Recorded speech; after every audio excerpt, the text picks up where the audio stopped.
فکر مت کریں بابا جان، میں آپ کو سزا دوں گا، وہی سزا جو آپ نے عمر پر ملیحہ کے ساتھ برتی۔ اور بیڑی بے تنائی سے چلتے ہوئے بابا جان کے پاس سے گزر کر سیڑھیاں چڑھنے لگے۔ روتے ہوئے بابا جان نے سر اٹھا کر انہیں دیکھا اور حیرت سے سوچنے لگے، بے حسی کی صفت تو نور خدا میں تو نہیں تھی۔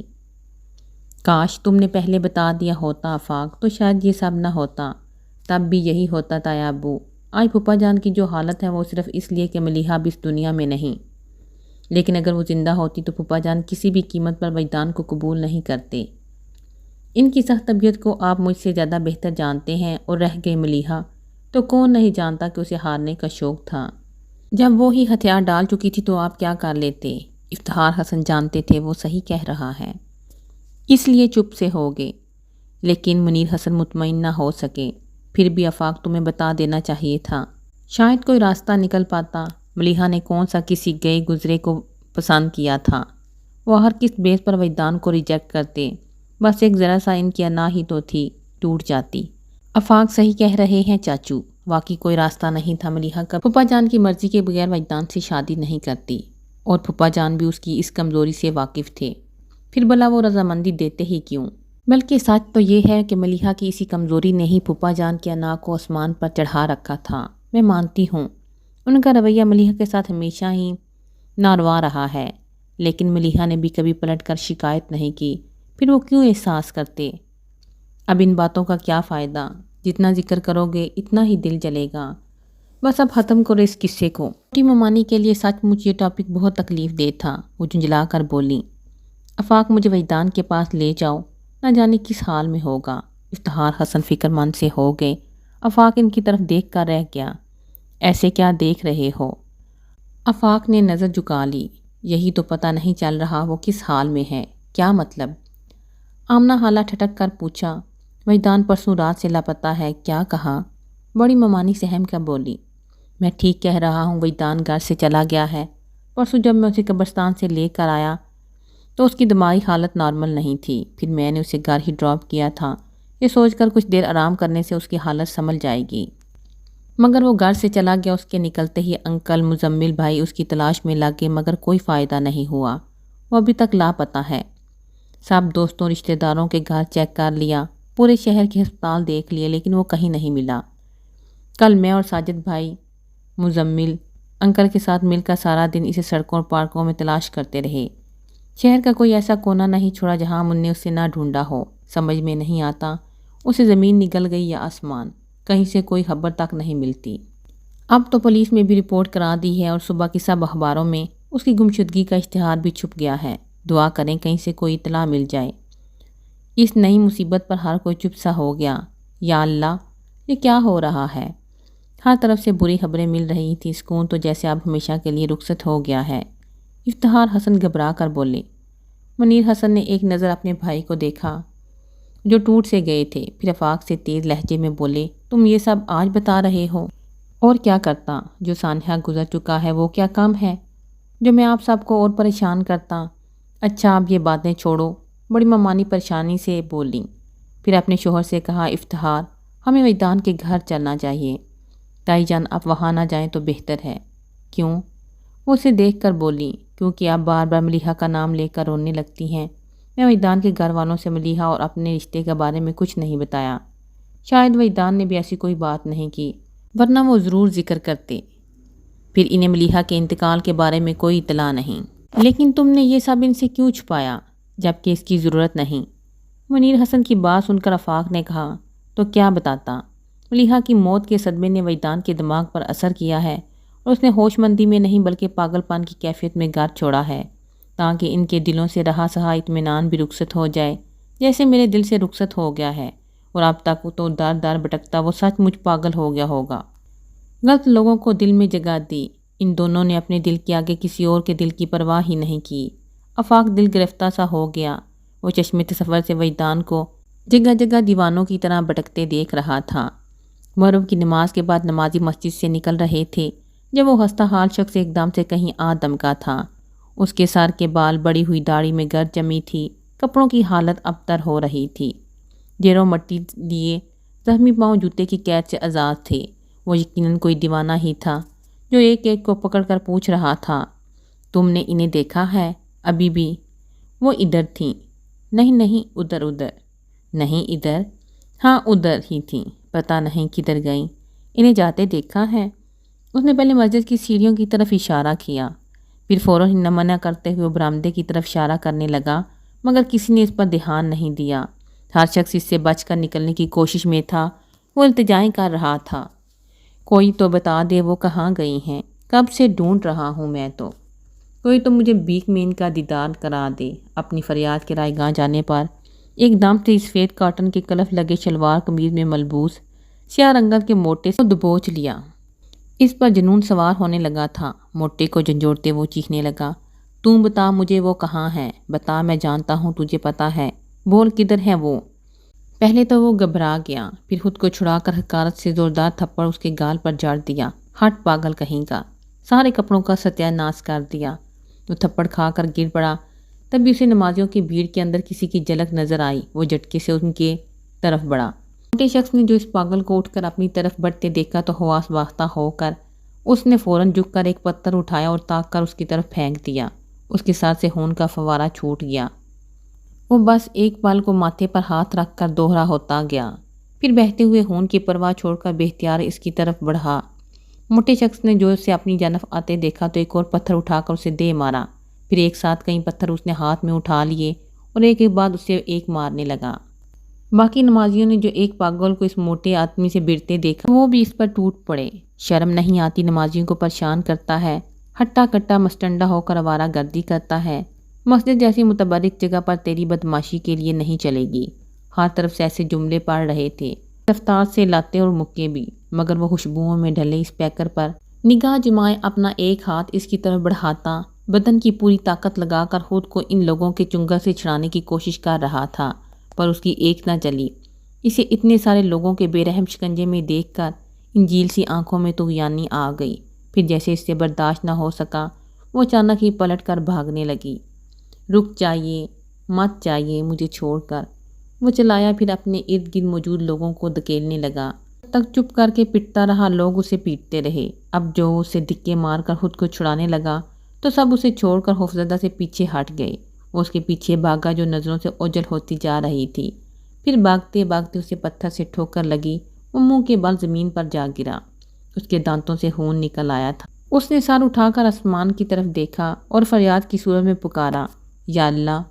لوگ ہنس رہے تھے، بچے پاگل پاگل کی صدائیں لگاتے تالیاں بجا رہے تھے۔ وہ زمین پر پوری طاقت سے ایک ہاتھ کا مکہ بنائے زمین کو پیٹ پیٹ کر اپنا ہاتھ زخمی کر رہا تھا۔ دھول اڑ اڑ کر اس کے چہرے پر پڑ رہی تھی اور وہ کرب سے چلاتا جا رہا تھا۔ قریب ہی ایک دکان کے باہر کھڑا شخص اس تماشے سے محظوظ ہوتا اپنے سامنے کھڑے آدمی سے بولا، دیکھو یار، کیا تماشا چل رہا ہے؟ ارے یہ تو کچھ بھی نہیں، ادھر دیکھو۔ اصل تماشے کی خبر تو آج اس اخبار میں چھپی ہے۔ سنتے آئے ہیں لڑکیاں گھروں سے بھاگتی ہیں، پر اب تو لڑکے بھی گھر سے بھاگنے لگے ہیں۔ اس نے بالکل دھیان نہ دیتے ہوئے اخبار میں چھپی ہوئی شکل اور خوش لباس نوجوان کی تصویر اسے دکھائی، جس کے نیچے لکھا تھا، نام وجدان مصطفیٰ، ولد مصطفیٰ عظیم، عمر 25 سال، رنگت سانولی، قد 5 foot 11 inch, black shirt black pant میں ملبوس ہے اور پیروں میں بوٹ پہنے ہوئے ہیں۔ ناراض ہو کر گھر سے چلا گیا ہے۔ اگر کسی صاحب کو وجدان مصطفیٰ کے بارے میں اطلاع ہو تو برائے مہربانی نیچے دے گئے ٹیلی فون نمبرز پر رابطہ کرے۔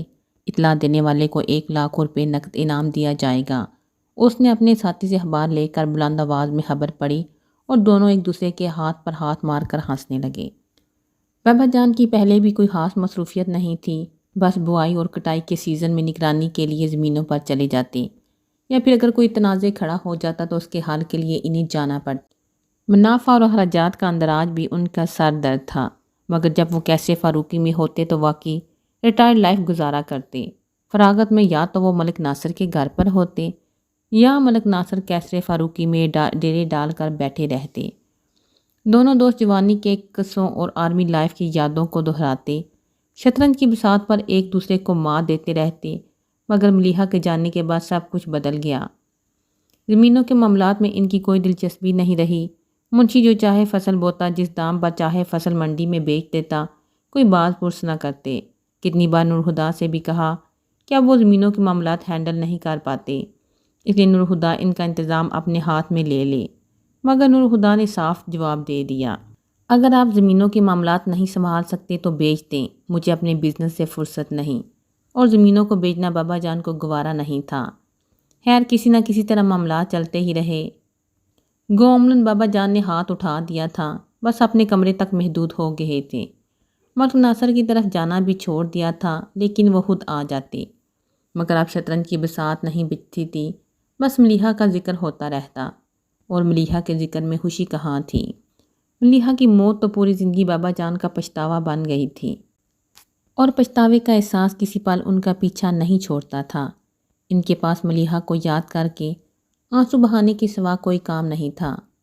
احساس جرم سے بے حال وہ بند آنکھوں میں ملیحہ کی تصویر کے آگے چلایا کرتے تھے، ملیحہ میری جان، اپنے بابا کو معاف کر دو، میرے گناہ بخش دو بیٹا، ترس کھاؤ اپنے باپ پر۔ وہ ملیحہ کی تصویر کو سینے سے لگائے روتے جاتے۔ نور خدا کی بے اتنائی اس سے سوا تھی۔ انہوں نے بابا جان سے نہ کسی بات پر جھگڑا کیا، نہ ناراضگی کا اظہار، ان سے لا تعلق ہو گئے۔ بابا جان کی چیخیں ان کے کانوں تک بھی پہنچتی تھی، مگر شکایت کیسے کرتے؟ انہوں نے بھی تو کبھی ملیحہ کو خود سے قریب نہیں ہونے دیا تھا۔ لیکن ملک ناصر سے برداشت نہ ہو سکا تو نور خدا کے پاس جا پہنچے۔ جس شخص نے تمہیں کبھی باپ کی کمی محسوس نہیں ہونے دی، اس کے ساتھ تم یہ سلوک کر رہے ہو، کاٹ کباڑ کی طرح ایک کونے میں ڈال دیا ہے۔ خدا ان کے جلال کے جواب میں بے تاثر لہجے میں بولے، آپ کس سلوک کی بات کر رہے ہیں؟ میری طرف سے بابا جان کے ساتھ کوئی زیادتی نہیں ہوئی۔ اس گھر میں ان کا جو رتبہ اور مقام کل بھی تھا، آج بھی ہے۔ گھر کے سارے ملازم ان کے حکم کے پابند ہیں، اور میں نے خود بھی انہیں سختی سے اس چیز کی اجازت دے رکھی ہے کہ بابا جان کے آرام و سکون کا خیال رکھیں۔ نوکر تمہارا نعم البدل نہیں ہو سکتے نور خدا۔ کیا تمہیں خبر ہے اظہر کئی دن سے بیمار ہے؟ کیا تمہیں ایک دفعہ بھی توفیق ہوئی کہ جا کر اس بیمار آدمی کی خیریت ہی دریافت کر لو جس نے تمہیں اولاد کی جگہ پر رکھا ہے؟ بابا جان بیمار ہیں؟ اس خیال سے وہ اندر ہی اندر بے چین ہو گئے، لیکن جب بولے تو ان کی آواز ہر احساس سے خالی تھی۔ گھر میں 3 ڈرائیور موجود ہیں، اگر وہ بیمار ہیں تو مجھ سے کہنے کی ضرورت نہیں، وہ ڈرائیور کے ساتھ ہاسپٹل جا سکتے ہیں۔ اگر خود بھی نہ جانا چاہیں تو ڈاکٹر کو فون کر کے گھر پر بلوا لیں۔ ملک ناصر ان کی بے حسی پر حیران رہ گئے۔ اس کی بیماری کا علاج ڈاکٹر کے پاس نہیں، تمہارے پاس ہے۔ تم تو اپنی زندگی میں مگن ہو گئے ہو، لیکن ان کو تمہاری ضرورت ہے۔ کبھی 2 گھڑی کے لیے صحیح ان کے پاس بیٹھ جایا کرو۔ تنہائی کو جھیلنا آسان نہیں۔ تنہائی؟ وہ زہر ہند ہو کر بولے، پھر اٹھے اور صوفے کی بیک پر جا کر دونوں ہاتھ اس کی پشت پر ٹکا دیے اور کہنے لگے، تنہائی کو جھیلنا آسان نہیں ملک انکل۔ اور ملیحہ نے جذباتی تنہائی کے ساتھ 9 سال گزارے ہیں، بنا شکایت کیے۔ بابا جان چند مہینوں میں ہی شکوہ کرنے لگے۔ ملک ناصر ہکا بکا رہ گئے۔ تم ایک باپ سے اس کی بیٹی کی موت کا انتقام لینا چاہتے ہو، کیا تمہیں یہ حق ہے؟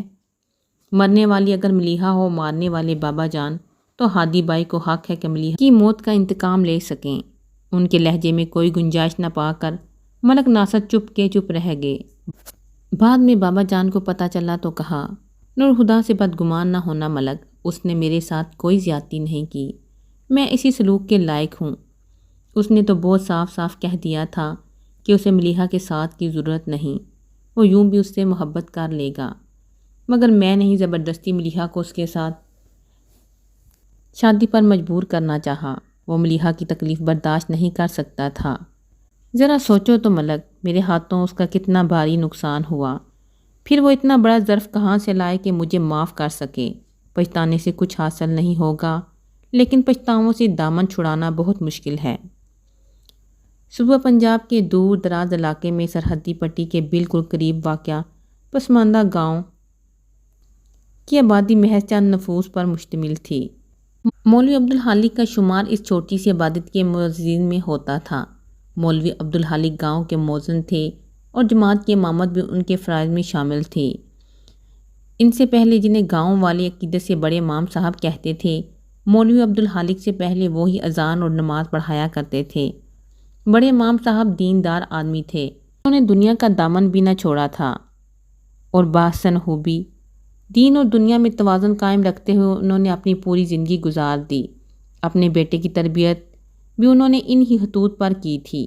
پیش امام کی ذمہ داری سنبھالنے سے پہلے وہ لاہور سے گریجویشن کر چکے تھے، مگر جب وہ اپنے والد صاحب کے پیچھے نماز پڑھنے لگے تو بڑے امام صاحب نے انہیں روزگار کو اپنانے کی ترغیب دی۔ مولوی عبدالخالق نے گھر کے ایک ہی کمرے میں دکان کھول لی۔ مہینے میں ایک بار دکان میں سامان ڈالنے کے لیے وہ شہر کا چکر لگاتے۔ ان کی دکان میں اشیاء خورد و نوش کے علاوہ بنیادی ضروریات زندگی کا سامان بھی موجود تھا، یعنی ایک لحاظ سے اسے گاؤں کا جنرل اسٹور کہا جا سکتا تھا۔ بڑے امام صاحب کا برسوں پہلے انتقال ہو چکا تھا اور اب تو مولوی عبدالخالق بھی بزرگی کی عمر میں داخل ہو چکے تھے۔ مولوی صاحب نے گاؤں کی ہی ایک لڑکی سے شادی کی تھی، مگر اللہ نے اولاد کی نعمت سے محروم رکھا۔ رفیقہ ہاجرہ بی بی حیات تھیں اور مولانی جری کے لقب سے خاص و عام میں مشہور تھیں۔ سالوں سے مولوی عبدالخالق ایک ہی لگی بندی روٹین کے عادی تھے۔ فجر کی اذان سے ذرا پہلے جس وقت رات کا آخری پہر ڈل رہا ہوتا وہ نیند سے جاگ جاتے، پھر تہجد کی نماز پڑھ کر بیوی کو جگاتے، گاؤں کی کچی گلیوں سے گزر کر مسجد آ جاتے۔ پھر جب تک فجر کی اذان کا وقت ہوتا مولوی صاحب مسجد میں جھاڑو لگا کر نمازیوں کے لیے صحن میں دریاں بچھا چکے ہوتے۔ نماز کے بعد وہ کچھ دیر قرآن پاک کی تلاوت کرتے، پھر اپنی دکان پر اٹھاتے جو پھر ظہر کی نماز کے لیے بند ہو جاتی۔ نماز کے بعد 1 گھنٹے کا درس ہوتا جس میں بڑے احکام میں شریعت کے بجائے چھوٹی چھوٹی عام فہم باتوں کو شامل کیا جاتا، وہ باتیں جس سے انسان کا کردار کا بنیادی ڈھانچہ تشکیل ہوتا۔ امام صاحب اکثر مولوی عبدالخالق سے کہا کرتے تھے، اصل چیز بنیاد ہی تو ہے، تو بنیاد مضبوط کیے جا، عمارت اپنی جگہ سیدھی اور مضبوط اٹھے گی۔ درس ختم کر کے مولوی صاحب دکان پر آ بیٹھتے، پھر عصر کی نماز پڑھ کر گھر لوٹتے تو صحن میں گاؤں کے بچے سپارے اور اسکول کی کتابیں لے کر بیٹھے ان کا انتظار کر رہے ہوتے۔ مولوی صاحب دکان اور گھر کے صحن کا درمیانی دروازہ کھول دیتے۔ دکانداری کے ساتھ ساتھ دین اور دنیا کی تعلیم دی جاتی۔ یہ سلسلہ مغرب تک چلتا، پھر عشاء کی نماز کے بعد مسجد میں ہی نمازیوں کی بیٹھک ہوتی جس میں ہر طرح کے دینی دنیاوی مسئلے زیر بحث لائے جاتے۔ یہ بیٹھک 1 سے 1.5 گھنٹے میں برخاست ہو جاتی اور لوگ اٹھ کر اپنے گھروں کو سونے چلے جاتے۔ اتنے برسوں میں آج پہلی بار مولوی صاحب کی روٹین میں فرق آیا تھا۔ آج ظہر کے بعد درس کی محفل نہیں ہوئی۔ مولوی عبدالخالق نمازیوں سے معذرت کرتے ہوئے اٹھ آئے اور اب چلچلاتی دھوپ میں وہ گاؤں سے باہر جانے والے راستے پر تیزی سے چل رہے تھے۔ اس تبدیلی کی وجہ یہ تھی کہ 3 دن سے گاؤں والوں میں کسی سائیں کے چرچے زور پکڑتے جا رہے تھے جو نہ جانے کہاں سے آ گیا تھا، اب گاؤں کے باہر ڈیرا ڈال رکھا تھا۔ گاؤں کے سادہ لو انسان سائیں کے آنے سے پرجوش ہو گئے تھے اور انہیں سائیں کی کرامات کا انتظار تھا۔ مولوی عبدالخالق جو کچے ایمانوں کو ڈولتے دیکھا تو معاملے کی تحقیق کرنا ضروری سمجھا۔ وہ گاؤں سے کافی دور نکل آئے تھے، کچی مٹی کے پیچھے چھوٹ گئے تھے، بلا کی گرمی تھی، مولوی صاحب کا حلق پیاس سے خشک ہو گیا تھا تو رک کر سانس بحال کرنے لگے۔ پھر سامنے سے چہرے پر آیا پسینہ خشک کر کے آنکھوں پر ایک ہاتھ کا چھجا سا بنا کر اپنے سامنے دور تک دیکھا۔ خشک زمین پر ابری لکیریں اس پیاس کی گواہ تھیں۔ ایک سوکھا درخت جس کی خوب پھیلی بنجر شاخوں پر کوئی خشک پتا تک نہیں تھا، مردہ زمین کے سینے میں یوں گڑا تھا جیسے وہ خود اپنے ہی حال پر نوحہ کہ نہ ہو۔ دور تک پھیلا نیلا آسمان ایک دم صاف تھا جس پر سورج پیلے رنگ کی تھال کی مانند دہک رہا تھا، تا حد نگاہ پھیلے اس منظر کی ویرانی کو اور بھی گہرا کر رہا تھا۔ وہ اکلوتا زیرو جو اس سوکھے درخت کی چھاؤں میں بیٹھا تھا، اس کے سیاہ کپڑوں پر مسافتوں کی گرد جمی تھی، سر کے بال لمبے اور گرد آلود تھے، بے ترتیب دھاڑی جھاڑ کی مانند لگ رہی تھی۔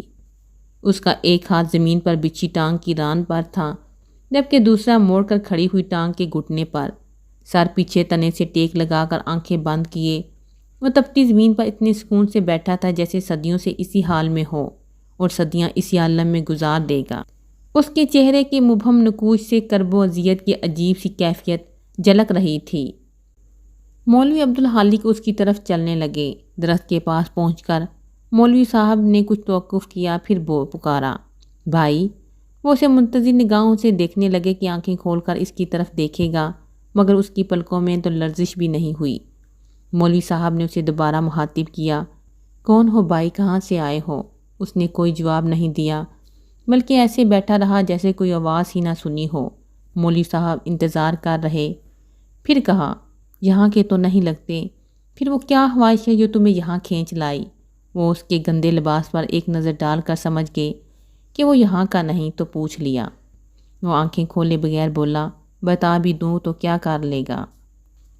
جو بھی میرے بس میں ہوا۔ مولوی صاحب اس کے سامنے زمین پر بیٹھے بولے تو اس نے آنکھیں کھول دی، مگر انہیں نہیں دیکھا اور آسمان پر نظریں جمائے کہنے لگا ایک مدت خواہش کے پیچھے بھاگا ہوں، لیکن اب خواہش سے بھاگتا پھر رہا ہوں، مگر وہ ہے کہ جان نہیں چھوڑتی۔ پھر اس نے ایک دم مولوی صاحب کو دیکھا، تو کوئی ایسی جگہ جانتا جہاں میں خواہش سے جا چھپوں؟ مولوی صاحب نے اسے رحم بری نظروں سے دیکھتے ہوئے کہا او جلیا، بندہ خواہش کا گھر ہے، یہ باہر کھلی نہیں پھرتی، آدمی کے اندر چھپ کے بیٹھ جاتی ہیں۔ تو اپنے اندر سے چھپنا چاہتا ہے، اندر کو خود سے قریب نہ سمجھ۔ وہ تنبیہ کے انداز میں بولتا انہیں اپنی سرخ آنکھوں سے گھورنے لگا۔ تو دیکھے گا تو قریب لگے گا، ہاتھ بڑھائے گا تو کچھ بھی ہاتھ نہیں آئے گا۔ اس نے ہاتھ بڑھایا، پھر ہالی ہتھیلی آسمان کی طرف کی اور گمگیر آواز میں بولا یہ ہاتھ بھر کا فاصلہ تو عمر بھر کی مسافت سے نہ مٹے، تجھے کیسے معلوم؟ مولوی صاحب کی بات سننی تھی کہ اس پر جان طاری ہو گیا۔ میں سرپٹ دوڑا ہوں اس سفر میں، لیکن منزل کے بجائے ہر قدم پر ٹھوکر ملی، ہر بار منہ کے بال زمین پر گر پڑتا، پھر فوراً ہی اٹھ کر دوڑنے لگتا، مگر یہ 1 انچ کا فاصلہ بھی نہیں طے کر سکا۔ اور اب جب میں اس سفر سے عاجز آ گیا ہوں تو اس خواہش کو میرے پیچھے لگا دیا، جہاں جاتا ہوں پاس چلی آتی ہے، لیکن وہ ہاتھ بھر کا فاصلہ نہیں مٹتا۔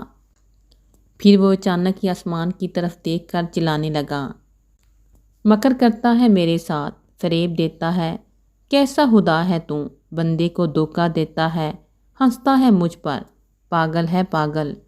پھر وہ مٹی اور کنکر مٹھیوں میں بھر بھر کر آسمان کی طرف پھینکنے لگا، یہ لے نکل یہاں سے، چلا جا، نہیں ضرورت مجھے تیری، مذاق اڑاتا ہے میرا۔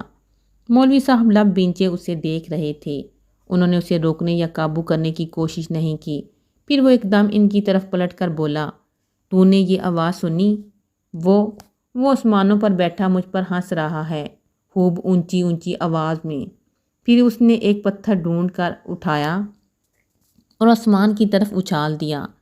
تو چلا جا، کیوں نہیں جاتا یہاں سے؟ جا چلا جا، اکیلا چھوڑ دے مجھے۔ پتھر اٹھا اٹھا کر پھینکتے اسے اچانک ہی جانے کیا نظر آ گیا۔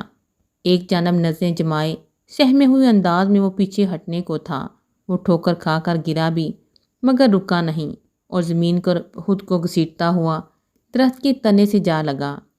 جائیں، چلی جائیں، کیوں بار بار آ جاتی ہیں، خدا کے لیے چلی جائیں۔ وہ ہاتھ اٹھا کر ہلاتا جانے کے لیے کہہ رہا تھا۔ مولوی صاحب نے مڑ کر دیکھا لیکن انہیں کوئی نظر نہیں آیا۔ وہ بدستور کہتا جا رہا تھا اور کتنا برباد کریں گی مجھے، کتنا ستائیں گی، اب اور برداشت نہیں ہوتا۔ حسرت بھرے لہجے میں کہتے ہوئے اس نے سر بازوؤں میں چھپا لیا اور بچے کی طرح پھوٹ پھوٹ کر رونے لگا۔ چلی جائیں یہاں سے، چلی جائیں۔ مولوی صاحب گہری نظروں سے اسے دیکھتے رہے، پھر اسے روسا بلکتا چھوڑ کر گاؤں کی طرف چل پڑے۔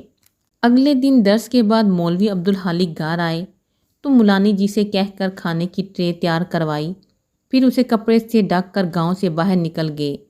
دینو ٹانگے والا روز کی طرح سواریاں اتار کر دوپہر کو کھانا کھانے گھر جا رہا تھا۔ مولوی عبدالخالق کو دیکھا تو ٹانگا روک کر بولا سلام مولوی صاحب۔ وعلیکم السلام، گھر جا رہے ہو علم دین؟ وہ مؤدب انداز میں بولا جی مولوی صاحب، پر آپ کا ارادہ کدھر کو ہے؟ حکم ہو تو چھوڑ آؤں۔ اس کی پرخلوص پیشکش کے جواب میں مولوی عبدالخالق مسکرائے اور کہا کیوں زحمت کرتے ہو بھائی، میں تو بس جو مہمان گاؤں کے باہر آ کر ٹھہرا ہے اسے کھانا دینے جا رہا ہوں۔ سائیں کی بات کر رہے ہیں، نے کہا، پھر بولا لیکن وہ تو چلا گیا ہے۔ چلا گیا؟ مولوی صاحب حیرت سے بولے کہاں چلا گیا؟ وہ تو پتہ نہیں، پر کل شام سے اسے کسی نے نہیں دیکھا۔ مولوی عبدالخالق نے اس کی بات سنی، پھر خود کلامی کرتے ہوئے بولے حیرت ہے، مسافر کو زنجیر کرنے کا وقت آ گیا ہے اور وہ ابھی تک بھاگتا پھر رہا ہے۔ کیا کہہ رہے ہیں مولوی صاحب؟ وہ حق بھی نہیں سمجھا۔ مولوی صاحب اس سے لاتعلق اپنی سوچ میں ڈوبے رہے، پھر نظر اٹھا کر اس کے الجھن بھرے چہرے کو دیکھا اور کہا وہ کہیں نہیں جا سکتا علم دین، اس کا سفر تمام ہوا، اب وہ جتنا بھی بھاگ لے اسے لوٹ کر یہیں آنا ہے۔ اپنی بات کہہ کر وہ واپسی کے راستے پر پلٹ گئے، لیکن بیچارہ دینو کتنی ہی دیر بیچ راستے میں کھڑے ان کی بات کا مطلب اخذ کرنے کی کوشش کرتا رہا۔